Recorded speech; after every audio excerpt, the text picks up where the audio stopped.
আসসালামু আলাইকুম ওয়া রাহমাতুল্লাহ। আরবি আরাকান বাংলা নিউজে আপনাদের স্বাগতম। সঙ্গেই থাকছি আমি আয়েশা। আজ 7 অক্টোবর 2024। 2017 সালের আগস্ট মাসে ব্যাপক হত্যাযজ্ঞ, ধর্ষণ সহ বর্বর নির্যাতনের মুখে দলে দলে রোহিঙ্গা মিয়ানমার থেকে পালিয়ে বাংলাদেশে আসে। এই জনগোষ্ঠীর বিপুল সংখ্যক মানুষের ভার বহন করতে গিয়ে বাংলাদেশ হিমশিম খাচ্ছে। মানবিক কারণে বাংলাদেশ কয়েক লাখ রোহিঙ্গাকে সাময়িক আশ্রয় দিয়েছে। একটি জেলার একটি অংশে 10 লাখ অতিরিক্ত মানুষ আশ্রয় নেওয়ায় তাদের স্বাভাবিক জীবনযাত্রা মারাত্মকভাবে ব্যাহত হচ্ছে। ওদিকে রোহিঙ্গাদের মধ্যে নানা ধরনের দলবাজি কোন্দল জন্ম নিয়েছে। স্বাভাবিক আয় রোজগারের সুযোগ কম থাকায় কেউ কেউ মাদক, অস্ত্র, চোরাচালান সহ নানা ধরনের অপরাধ কর্মকাণ্ডে যুক্ত হচ্ছে। জাতিসংঘের বিভিন্ন সংস্থা ও বাংলাদেশ সরকারের পরিসংখ্যান অনুযায়ী বাংলাদেশে এখন 11 লাখেরও বেশি অবস্থান করছে। 2017 সালের 25শে আগস্ট মিয়ানমার সেনাবাহিনীর নির্যাতনের মুখে অন্তত 7 লাখ রোহিঙ্গা প্রাণ বাঁচাতে বাংলাদেশে আশ্রয় নেয়।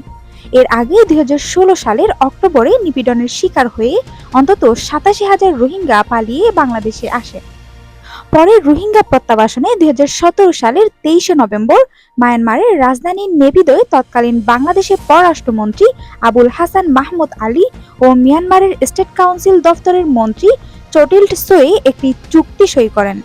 চুক্তির 1 মাসের মধ্যে ঢাকায় পররাষ্ট্র ও মিয়ানমারের পররাষ্ট্র সচিবের বৈঠকে 30 সদস্যের জয়েন্ট ওয়ার্কিং গ্রুপ গঠন করা হয়। রোহিঙ্গাদের পরিপূর্ণ নিরাপত্তা দিয়ে সম্মানজনকভাবে স্বদেশে ফিরিয়ে নেয়ার ব্যাপারে দুই দেশের মধ্যে যে সমঝোতা হয়েছিল সেটিও তৎকালীন সরকার বাস্তবায়ন করতে পারেনি। অন্তর্বর্তী সরকারের আমলে প্রত্যাবাসন সহ ইস্যুটি নিয়ে আবার কাজ শুরু হয়েছে। পত্রপত্রিকার খবরে প্রকাশ, রোহিঙ্গা প্রত্যাবাসনের জন্য আগামী ডিসেম্বরের মধ্যে একটি নতুন কর্মপরিকল্পনা করতে যাচ্ছে অন্তর্বর্তী সরকার। এর আওতায় রোহিঙ্গাদের নিজ দেশে ফেরত কিংবা তৃতীয় কোনো দেশে পাঠানো যায় কিনা সে বিষয়ে সম্ভাব্যতা যাচাই করা হবে। এজন্য আগামী ডিসেম্বরে চীন, ভারত, রাশিয়া, যুক্তরাষ্ট্র, মিয়ানমার ও বাংলাদেশকে নিয়ে একটি কনফারেন্স করার পরিকল্পনা করছে জাতিসংঘের শরণার্থী বিষয়ক সংস্থা UNHCR। তবে প্রত্যাবাসন প্রক্রিয়া শুরুর আগ পর্যন্ত রোহিঙ্গা শিবিরে যেন কোনো ধরনের অরাজকতা না দেখা দেয় সেজন্য আন্তর্জাতিক মহলের সহযোগিতা বাড়ানোর আহ্বান জানিয়েছেন অন্তর্বর্তী সরকারের প্রধান উপদেষ্টা ডক্টর মোহাম্মদ ইউনূস।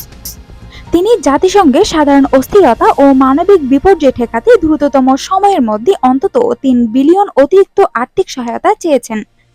আগামী মাসে যুক্তরাষ্ট্রের ওয়াশিংটনে অনুষ্ঠেয় IMF ও বিশ্ব ব্যাংকের বার্ষিক সভায়ও এই সংকট সমাধানের পক্ষে জোরালো বক্তব্য তুলে ধরবেন অর্থ উপদেষ্টা ও বাংলাদেশ ব্যাংকের গভর্নর।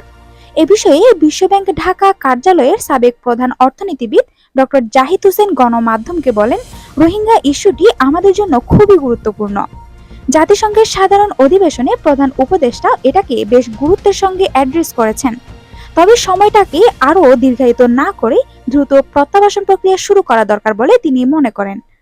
বর্তমান বৈশ্বিক অর্থনৈতিক প্রেক্ষাপটে আন্তর্জাতিক মহল রোহিঙ্গা জনগোষ্ঠীকে যদি রাখাইনে ফিরিয়ে নেওয়ার ব্যাপারে মিয়ানমারকে বোঝাতে কিংবা চাপ প্রয়োগে ব্যর্থ হয়, তাহলে এই জনগোষ্ঠীকে আশ্রয় প্রদানের বিষয়ে কঠোর অবস্থান গ্রহণ করা ছাড়া বাংলাদেশের সামনে অন্য কোনো পথ খোলা থাকবে না।